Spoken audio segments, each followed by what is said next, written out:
我们的全素蛋黄酱。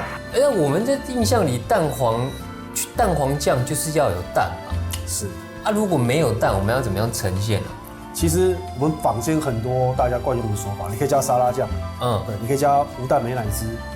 哦，但其实有什么差别吗？我看现在的食材也是很简单哦。是，蛋黄酱跟顾名思义，蛋不可少。对，它一定有蛋，蛋是它的主体。那你没有蛋呢？你用什么东西去呈现它的乳化状？对，我们用豆浆。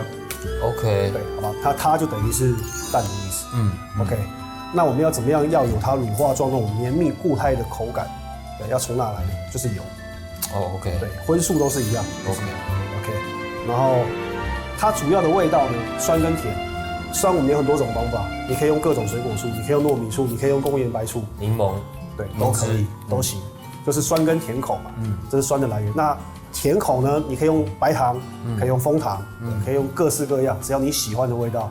你甚至也可以用蜂蜜芥末，对，都行。这个就是我们所谓的沙拉酱，对不对？是美乃滋，对不对？无蛋的美乃滋，无蛋的美乃滋。是。那今天要有一个蛋黄酱的颜色跟香气，就是姜黄粉的来源的，对不对？对。哦，了解。等一下呢，我们也是无脑操作。好，我们唯一要记得的重点就一个，对，因为最后呢，我们等一下需要用搅拌棒去调和这个酱类，对，把它打成一个乳化状的情况。是。那油加下去之后，我们所有的调味，它有可能会打不均、打不匀、打不散的状况，所以我们现在先把液态的调味先下。